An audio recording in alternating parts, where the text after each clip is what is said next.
See people trickling in.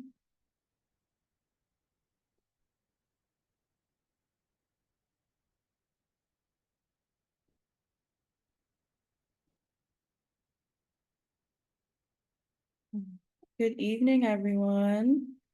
We're going to wait a few minutes to let some folks trickle in. Thank you for your patience.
All right, so we'll go ahead and get started.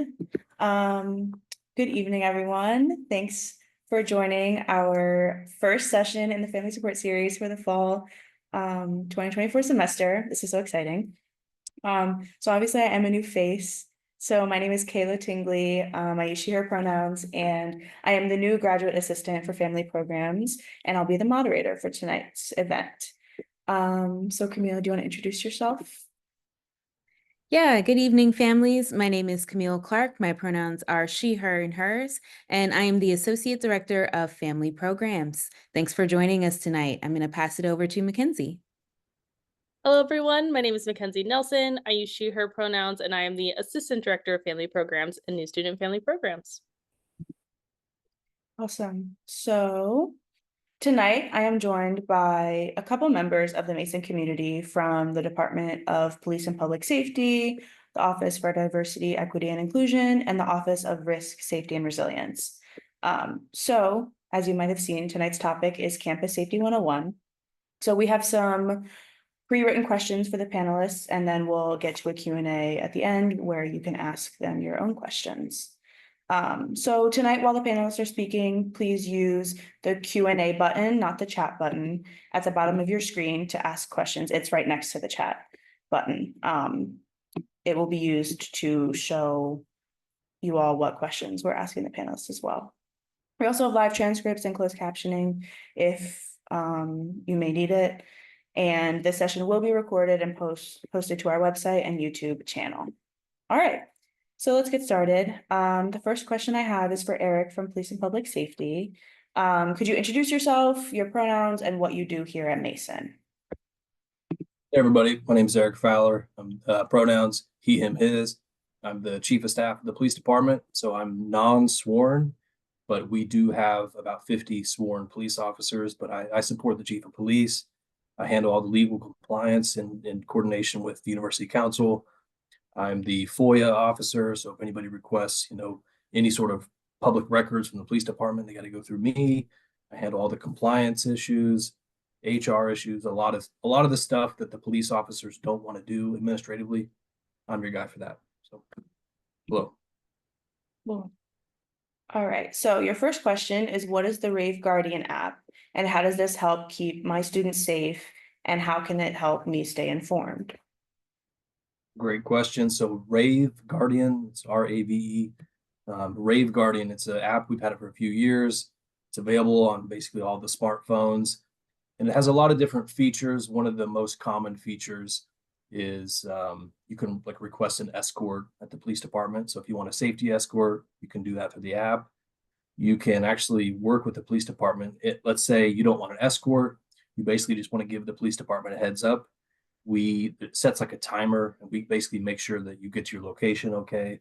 That's one of the functions of the Rave Guardian app. There's a button on there to quickly call 911. There's links to basically all the different available resources at GMU, like Tom's office. So the DEI office, you can access that through the app.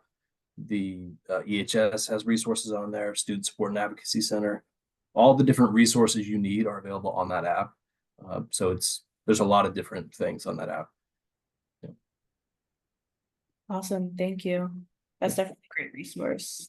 A resource of compiled resources. Yes. Okay, cool. Our next question is for Tom in diversity, equity, and inclusion. Could you introduce yourself, your pronouns, and what you do at Mason? Sure. Thanks, Kayla. Good evening, everybody. My name is Tom Bluestein. So I'm the Assistant Vice President for Equity and Access Services here at Mason. So also part of that, I'm the Title IX and ADA coordinator. So the Office for Diversity, Equity, and Inclusion, we have kind of two wings within it. One of the wings is called Inclusive Excellence. The Inclusive Excellence wing is a more proactive group of individuals who work to kind of monitor and train and educate folks about campus climate. So issues like, discrimination or non-discrimination, equity, inclusion, those types of things. The other wing of the office is the unit that I run, which is called Equity and Access Services, which is where all of our civil rights compliance is. So I oversee our compliance with Title IX, Title 6 and 7 of the Civil Rights Act, the Americans with Disability Act, all of those different aspects of Mason's compliance with all those civil rights laws. And I don't think I said my pronouns, but they're he, him. Cool, thank you. Mhm. So your first question is, what exactly is Title IX? And what does it prohibit / what incidents does the Title IX office handle? Yeah, well, Title IX is a 52-year-old, I can do math really quick in my head, federal law that really aims to protect access in education and fight discrimination on the basis of sex or gender. So that has that protection has evolved into dealing with matters associated with sexual violence.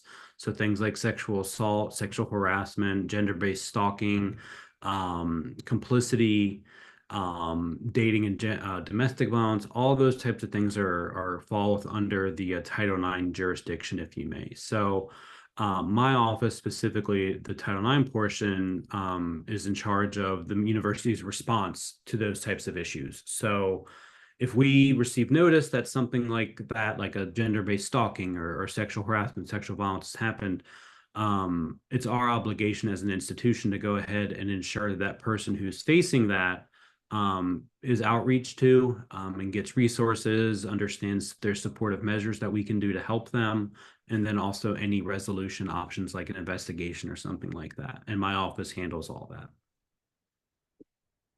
Great, thank you. Mhm. My next question is for you, Beth, from Risk, Safety, and Resilience. So could you introduce yourself, your pronouns, and what you do at Mason? Certainly. Good evening. My name is Beth Brown. I'm an emergency planner within Risk, Safety, and Resilience. I am in the Emergency Management and Fire Safety Unit. And what my job title means, because people always say, now, wait a minute, does that mean you plan emergencies?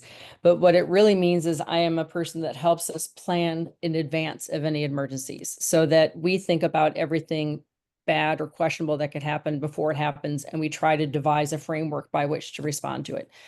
And within Risk, Safety, and Resilience, we have 4 different divisions. We have Emergency Management and Fire Safety, which is exactly what it sounds like. We're the university response system to emergencies on campus. We handle the alerting system, which is called Rave Alert, Rave Mobile Safety. Sorry, just was acquired by another company, so I keep confusing the name.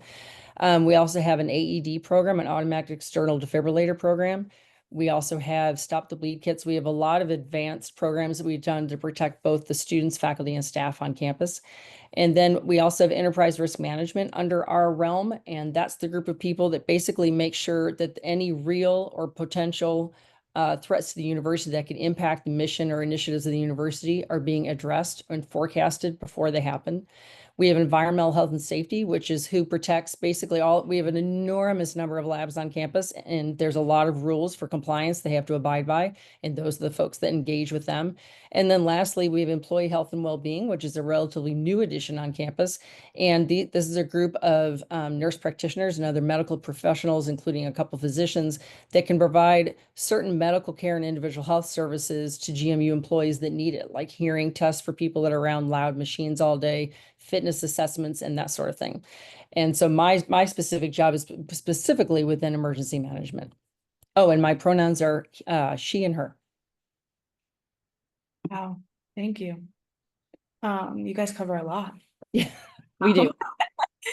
Can you tell us a little bit about what emergency plans the university has in place, just a general overview? Certainly. We have a huge number of emergency plans in place.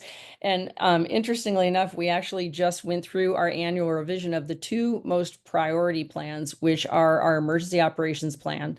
And the emergency operations plan is a state and federal requirement that we have to have in place because we're a state university. And basically, to put an emergency operations plan in a nutshell, it's an all hazards plan that breaks everything down into about 18 different possible things that could happen. It could be anything from a fire to a natural disaster to cybersecurity attack, anything like that could happen to the campus, to the community at large at Mason.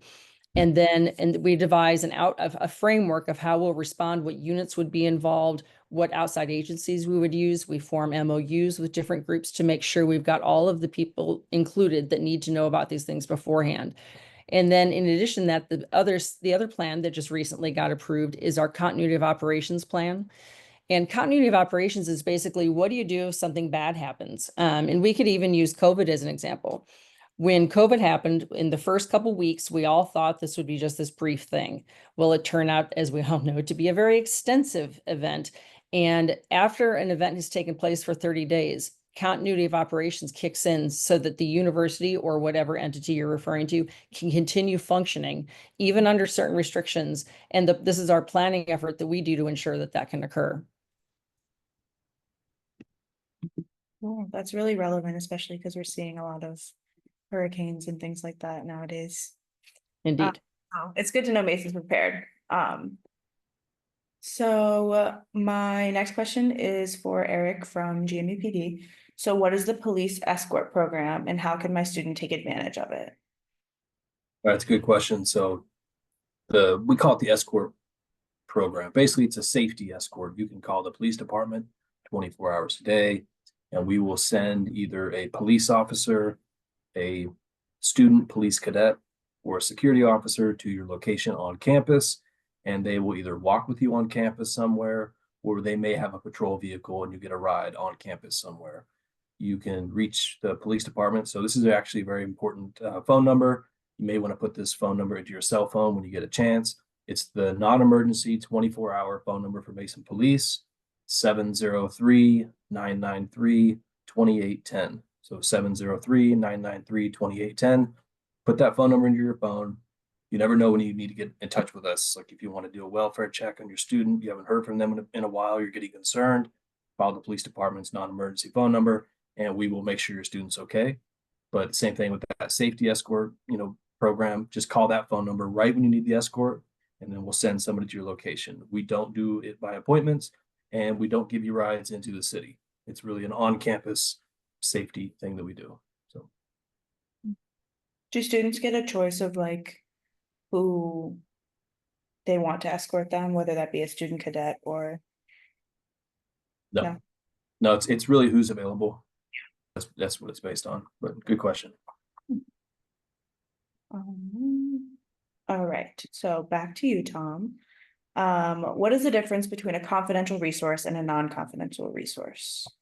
That's a good question. So all employees on Mason's campus are obviously employees. And for my purposes, so not like human resource purposes, but for my purposes, they fall into one of two categories. There are confidential resources and non-confidential resources.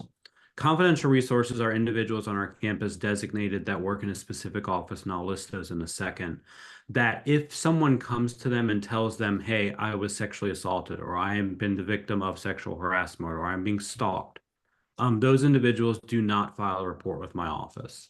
There's a state law that basically states that employees in the Commonwealth institutions can designate who are confidential and who are not confidential.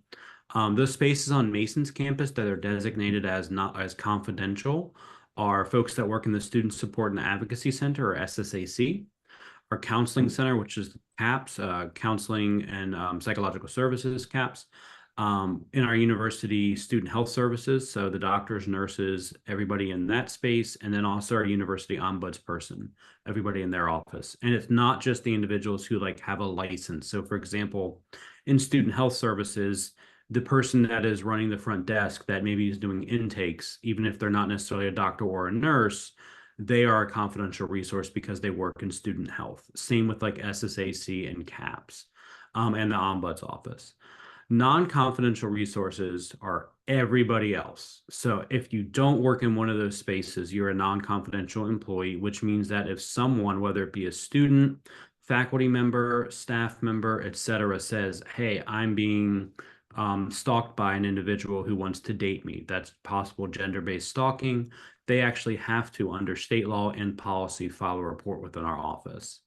And really, why do we have that? It's so that individuals can get to the right place to have their questions asked and answered, and then also to make sure they have the appropriate resources they may need to kind of deal with that situation. Awesome, thank you. That's a really good clarification of the two. All right. Coming back to Beth. So what is Mason Alert? And can you tell us about the alert systems on campus? I'd be happy to. Mason Alert is our emergency notification system for all members of the Mason community. It's, of course, primarily targeted at students because we want to make sure students are aware of everything on campus that could impact their safety. It is also an actual federal obligation on our part as a state university that we must provide an alerting notification system on campus. The one that we've been using for several years. It's used by many college campuses and universities, not just in our area, but nationwide. And Mason Alert provides a way for us to send messages about anything from, it could be a weather event that we give people a heads up that the weather is going to change and be particularly severe, whether it's snow, ice, heat. We've even once had a high wind alert that we actually did close campus early for one time. In addition to that, we send Mason alerts for anything that is an actual direct threat to campus, whether it's a very hopefully never happening on our campus, whether it's an active threat, or whether it's someone on campus that is acting in a suspicious manner. It could be a bomb alert.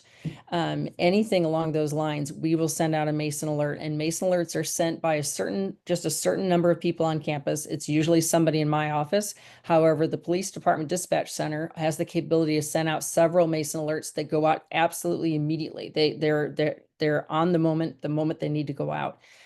In addition to that, we also have another system that works hand in hand with Mason Alert. That's a different company. It's called Alertus. And that is a campus-wide alert system. So in our dispatch center, there are 4 buttons that are labeled Fairfax campus, SciTech campus, and the Mason Square campus in Arlington. And then there's a 4th one that's all of the campuses. So if something truly urgent is taking place that we need to let people know absolutely at that very moment in time, and it's been confirmed by officers on campus, the dispatcher will simply hit that button. It sends out a Mason alert to everybody on that campus. If it's something regional, if something has taken place, there's been an earthquake, there's been a natural disaster of some sort, or there is some other event that's going to impact everybody in the area, they would hit the button that impacts all 4 campuses, and every single person is notified. And to give you an idea of what we're talking about the number of people, when we send out a Mason alert, we go through a certain system. They're pre-scripted. We don't have to think about this too much. It's pre-scripted except for certain words that we add. So we identify the campus or the building or any other specific data that needs to be included. But right before we send it, it says, are you sure that you want to send this to 64,000 recipients? So that's about how many people it goes to, because students can include their families. They can include their mother, their father, their siblings, whoever their person taking care of them is. Like employees like us, we can include a spouse. And so we have a huge number of employees, obviously faculty and staff, but we also have an enormous number of people who are included in that messaging. So anytime something happens on campus that is absolutely necessary for the community to be aware of, that's when we use Mason Alert. Yeah, I didn't know that community members of people at Mason could be involved in that, so that's really cool. Okay, so regarding GMU PD, Eric, how can my student report if they see something suspicious or witness a crime on campus? Yeah, it's a good question. There's a lot of ways to report it. Quickest, easiest way is just to call the non-emergency phone number that I gave earlier, 703-993-2810. If it is an emergency, just call 911. There will be a slight delay. It'll actually ring at Fairfax County Police. And then once they realize that's something at George Mason University, it'll get transferred right to GMU Police Department's 911 center, and then we handle that call. Now, there are other ways to report too. There's a website called stopviolence.gmu.edu. That is a really good website. So again, it's stopviolence.gmu.edu.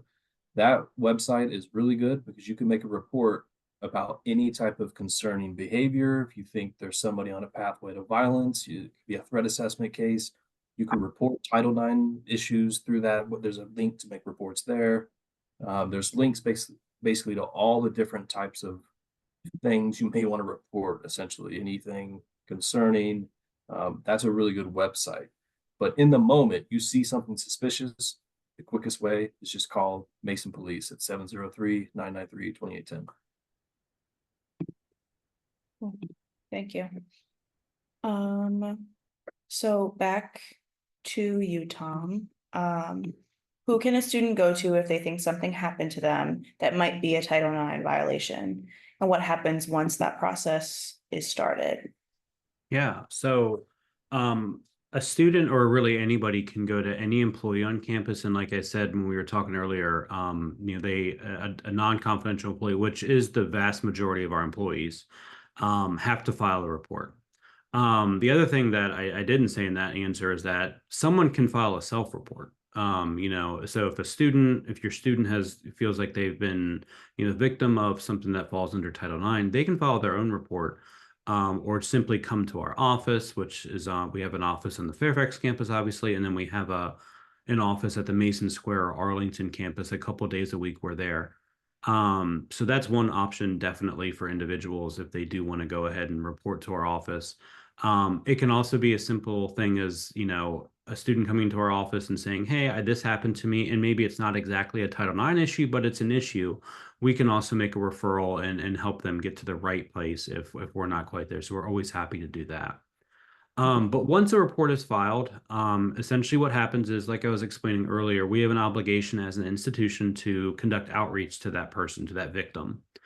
So we do that. We actually do that. It says in our policy through everybody's Mason email address. We can also, make a phone call or, whatever other ways, but most of our outreach is done via Mason email.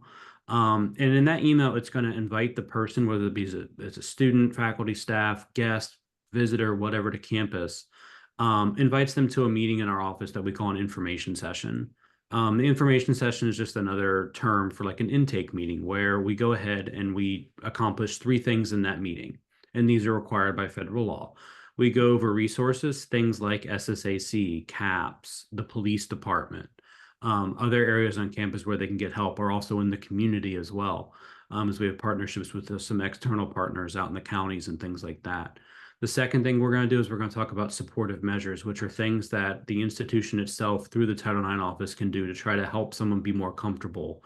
Say, for example, an individual has an issue with someone that's engaging in gender-based stalking, and that person knows where our complainant or our victim lives. We can work with Housing and Res Life to try to get that person a temporary space away from that building to make sure that they feel safer, at least for a short term. And then third, we also have to talk about options for resolution. So something like a Title IX investigation or an informal resolution. That meeting, that information session, it's totally up to the person, the complainant, victim, if they do want to come meet with us. We really provide them a lot of, we're not going to pressure anybody to meet with us or anything like that. We just want to make sure that they have access to us if they'd like it. Whether it's, the day after something happened or, 5 years after something happened. We're always trying to help out as much as we can and try to meet folks when, you know, they need some assistance and some help. Thank you, Tom. All right, Beth, focusing one more time on risk, safety, and resilience. So how can I help my student be prepared for emergencies on campus, and how can students just be as prepared as they could? That's another great question. We actually have a couple different plans that we have in place to help students be prepared. One is that we do offer emergency preparedness training to students. It's actually required by the state of faculty and staff, but is not required of students, but we do offer it. And it's online. It's very easy to take, takes, I think, only about 40 minutes. It's an extremely good overview of everything emergency preparedness, probably more than they'd want to know, but it's a very good way to keep them informed. And then I brought a visual aid. We also, in many classrooms and student gathering areas on campus, we have emergency procedure posters, which you can't really see very well because I have a blur on, but they look like this. They're all nice and green and yellow. They've all just been revised. Literally, this thing's like practically dripping ink. It's that new. And they have everything from evacuation directions, shelter in place directions, because kids at Mason have come from several different school systems that all used different language about shelter in place, about how to secure in your spot. And so we want to make sure that everybody knows what to do when they're here, because different terminology can confuse people, especially in an emergency, and we want to keep it as simple as possible. And then on there, we also talk about on-campus violence. We mentioned power outages, suspicious person. We mentioned the Rave Guardian app. And so there's a lot of information, and these are in every classroom. And then they're also going to be in most of the student centers, like Sub 1, Johnson Center, the main gathering areas on campus. And then we also have handy dandy flip books, another little visual aid. And these are just little flip books with information in them. They're about to be revised in 2025, but all the information in them is correct. Those are available by request if anybody would like to have them. And then there are certain groups on campus that actually do request certain training, and we offer a variety of training on campus, including emergency preparedness, a general overview. And then also some students, maybe a student's working in a lab, though there's certain classes they'll need to take, and our department offers those, and that'll be made evident to anybody that is necessary to take those. And then just for public safety, we do offer our Stop the Bleed and active threat classes to everybody on campus. And we highly recommend that. It's a very scary thing for people to think about, but we are of the belief that knowledge is power, and that being aware in advance of what you can do to help yourself and those around you will make you a better person during an emergency. And then in addition to that, any parents who have any concerns about their students on campus or questions about what we can and can't do to assist them, don't hesitate to reach out to our department, because we're more than happy to answer those questions. Awesome, and thank you for the visual aids. That was awesome. All right, Eric, we're back to you. So what kind of training do the campus police officers and police cadets receive, particularly surrounding de-escalation and race or cultural sensitivity training? Good question. So they receive a lot of training. A lot of it is required, basically in Virginia, like by Virginia law. They are required a certain number of hours every year. At least I'm talking about the sworn police officers. They are required a certain number of hours every year. Cultural diversity training, I think, that's a state requirement. So they go through that every year. We do from time to time, though, partner with different offices. We partnered with Tom's office before to provide some training, or been to sort of joint trainings with different departments on campus. Like we've done, for example, like trauma-informed interview training before. It was a joint training we did with the Student Support and Advocacy Center. We've done that before. And they do a ridiculous amount of training, like just to even become a George Mason police officer. They go to a 6-month police academy, the same police academy like Fairfax County goes to, the state police. They do that for 6 months. They come back to George Mason, the campus. They do 6 more months of on-the-job training. We release them into the wild, but the training doesn't end there. They have all the minimum training they do every year. And then even on top of that, we constantly put them through training. And most of our officers are also CIT trained, which is I forget, what does that stand for? Crisis intervention training.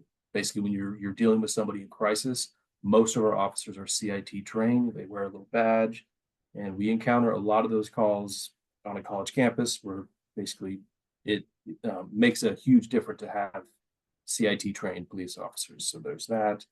We contract to have legal training every month. We have a legal expert come in and do training. We have a shooting range that is it's a joint partnership with the City of Fairfax Police. Our officers are constantly going through additional training at the shooting range. I feel like all they do is train. So it's a good question.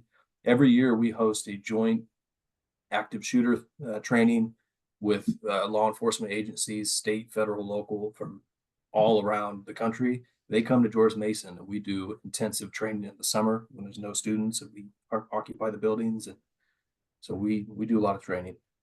So good question. Thank you. So our final pre-written question is for you, Tom. But if any participants want to put a few Q&A questions in the chat, that would be awesome. We also have some questions from registration that we're going to answer as well. But back to you, Tom. So how can I help my student learn the signs of possible abuse?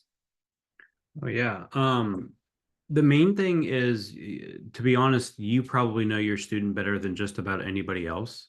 So if you do notice some sort of change, something that just seems, it's hard to say, seems off, but that's really a large sign.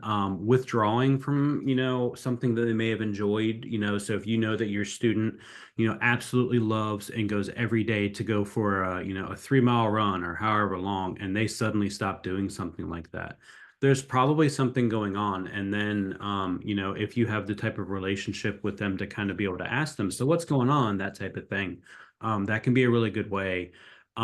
There's also plenty of resources out there about kind of recognizing signs of abuse. One of the best resources out there is RAINN, RAINN. It's the Rape and Incest National Network. I know that is a slightly, I don't want to say misleading name, but they have quite good resources on relationship violence, dating violence, domestic types of violence, and things like that. But really the biggest thing that I would point out is, look for those major changes in behavior, look for them withdrawing from things that they enjoy. And also if it's some sort of dating or domestic violence relationship, looking for pure kind of reliance upon someone else suddenly. Where it may be, oh, I need it, never before did they say they needed to check in with their partner about doing this or that and that and that and that. And they start doing things like that. And that's not determinative of some sort of, dating violence or domestic violence relationship, but those are those signs that, might make your antenna stick up and maybe ask some questions or, pay a little extra special attention to it. Awesome. Thank you, Tom. All right, so we're gonna move into our Q&A section. So I see Eric, you're answering our question in the chat, so thank you so much for that. So one of our first questions from registration was, also, if any of the panelists feel that this question pertains to you, please jump in and answer it. So should the event of a campus evacuation, that being weather, acts of violence, etc., be necessary, where would students go? If students should need to leave the Fairfax area, would transportation be provided to wherever they need to be, whether that be the bus, the airport, or whatnot? This is extremely situational dependent. What we do right now, for instance, let's say that we have a power outage on campus that affects 40% of the residential halls. And so we've got students who are in the halls that do not have power, and some buildings have backup generators, but some do not. And if it was, at a temperate time of year that no one's going to be suffering by remaining in the building, and it's daytime, so we don't have to worry about the lights being off, and we know that power is going to be restored fairly rapidly, we would probably let everybody remain where they are. But if this took place over a span of time where they need to be relocated, the first thing we would do is see if there's space on campus. There's often rooms in almost every hall has one or more rooms that are kept available just in case of all the things we've been talking about here. If a student has to be located on an emergent basis, there's a place for them to go. And so if they're in the event that a floor had to be emptied out, if it flooded, for instance, which has happened more than once, we probably have enough rooms on campus to handle those folks. We also have other housing on campus that is used for international students that is often not filled to completion. And so that is another location that we could put students on campus. And in the event the students have to be removed from campus and maybe they're students who are not local and they cannot get home quickly, maybe it's going to take a couple days to arrange their travel, we would arrange to get them transported to a local hotel or other location for them to stay in. Now, if this is a mass sheltering issue, we actually are a state shelter. Our university is a state shelter. And so it is possible that students could remain on campus, just not in their residential hall. Hopefully that helped answer that question. Yeah, that's perfect. Thank you. Eric, could you talk a little bit about how often officers patrol the campus and what patrolling in general looks like?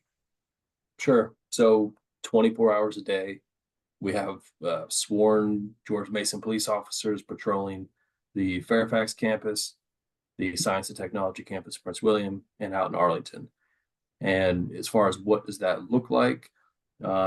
So as I mentioned before, we have about 50 sworn police officers. So at any given time of the day, we have different shifts and that sort of thing. I would say like during the typical, day, like the times that students are going to class and that sort of thing, I would say there's, roughly probably a little bit less than half of the department is around. I'd put it that way. As far as on patrol, it's less than that. We have people that are, like our senior leaders and that sort of thing. But as far as patrol, you see them around. They're driving patrol vehicles. We have a bike unit. They're riding their bikes around campus. We have canine units where they basically explosive detection dogs. They're out and about, and you see them. They just like the police officers in your community. They'll sit and run the radar, looking for speeders. We have our own, it's actually a brand new traffic safety division. They're focusing more on getting people running stop signs and that kind of thing, traffic safety, because we've had some incidents with, people pedestrians being struck by cars not paying attention. So we're trying to be more visible, more enforcement. We actually now we have a motorcycle unit too. So now you might see a BMW motorcycle patrolling the campus, and they do that. So they're patrolling 24 hours a day. In addition to the police officers, we also have, I mentioned earlier, the student police cadets. So the student police cadets are very important. They are eyes and ears for the police department. Now the students, they are students. They're not sworn police officers. They don't carry firearms or make arrests like our sworn police officers do. But the cadets are great. They direct traffic in the mornings, in the afternoons, when it's really busy traffic. They are constantly walking around the campus with radios. They observe and report. They basically call in suspicious things, and then we send the police officers to that location to investigate. And then in addition to that, we have the non-sworn security officers, who are very similar to the student police cadets, except that the security officers don't have to be students and they're not directing traffic. But the security officers are, again, out and about 24 hours a day, observing and reporting. And they also, they do the safety escorts. And if you ever get locked out of an office on campus, you need a door opened, you call the police department. And then we send out, a security officer, a cadet, or a police officer to open that door. So that's what the day-to-day patrol kind of looks like. Thank you. We got one question discussing how campus is balancing the importance of free speech with safety. I can jump in here because I'll say that is a joint effort across multiple offices, including all three offices that are representative here. Police obviously are there to ensure safety and things like that at free events or things like that.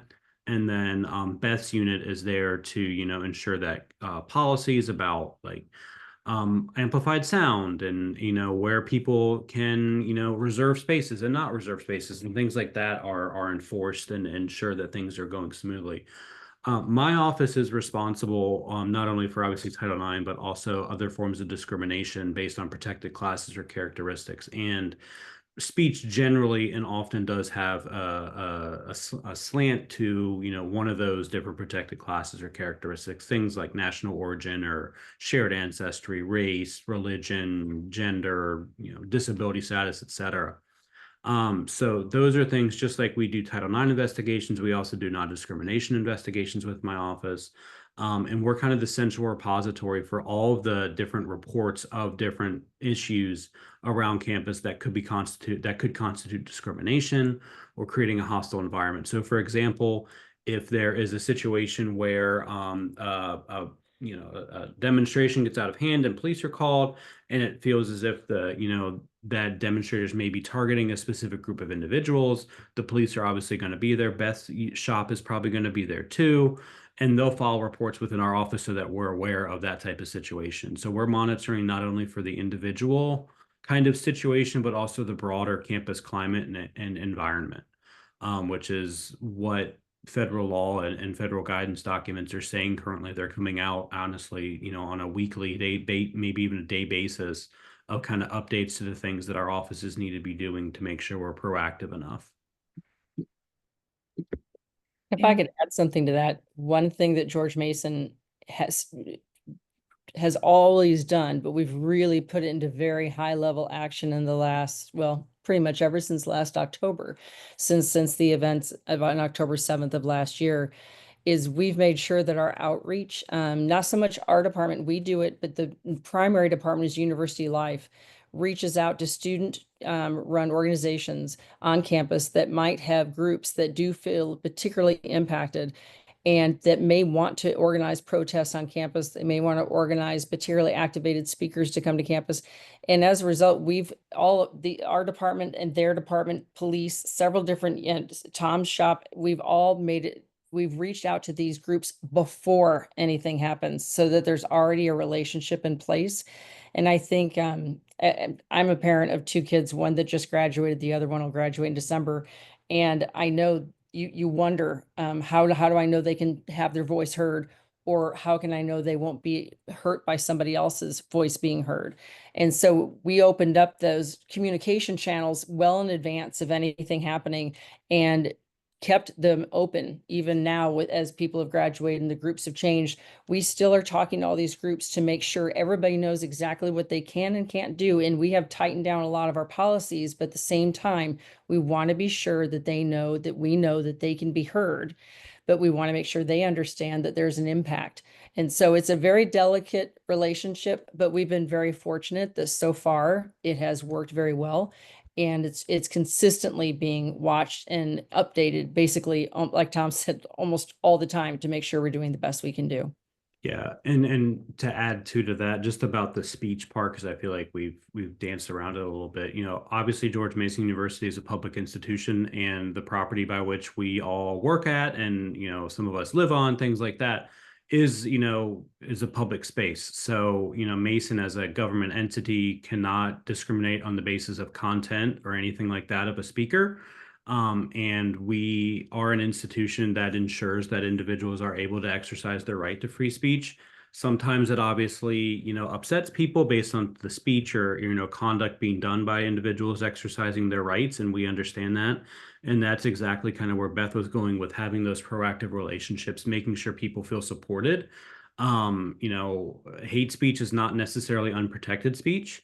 But there are obviously categories that we're all very well drilled on. You have plenty of lawyers and other folks on campus that are able to kind of interpret and make sure that we're, upholding the First Amendment by also trying to ensure that people feel supported, especially if they do not agree with that speaker's content.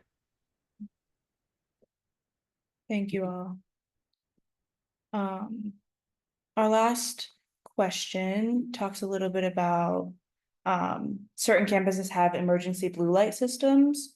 And I'm actually not sure if Mason has those or doesn't, but this question is, why aren't they installed? And similar to other college campuses. You want to take that one, Beth? Or do you want me to take that one? Sure, I can start. You can pick up. We did have blue lights. Blue light phones are used. In fact, if you look, if you go into DC, all the private universities there, I think every single one of them still has blue light phones. We did have blue light phones on campus. In fact, they were discontinued right as I started at Mason about 9 years ago, because so many of them were, I'm trying to think of a polite way of put it. They were basically made inoperable by people who maybe didn't have anything better to do at their time. A lot of the cables were cut, the phones were completely covered in graffiti. They were unable to be used for their intended purpose. Not to mention that the individual phone lines that each of those required, the cost of those was going up radically. And that was when we looked for the system that we now use called Rave Guardian. Because what Rave Guardian first came out as was basically a walking blue light phone. They said you've got the blue light phone in your pocket with Rave Guardian. And so that's why we no longer have them, because the phone itself, the blue light phones themselves kind of became ubiquitous because everybody already had a phone in their pocket. And the question that came up then that I heard the most when I came on board here was, well, what if my phone's dead? I'm like, well, if your phone's dead and you're on campus, there's probably, I don't know, 6,000 people around you that might be able to assist you in getting your phone charged, or you might be able to go into a building and ask for assistance, stop someone, ask if you can use their phone. There's a myriad of ways to handle it. But the decision was made, and Eric may know more about exactly how that came about, but I know that I believe it was around 2015 when that transition was made. Yeah, it was almost 10 years ago.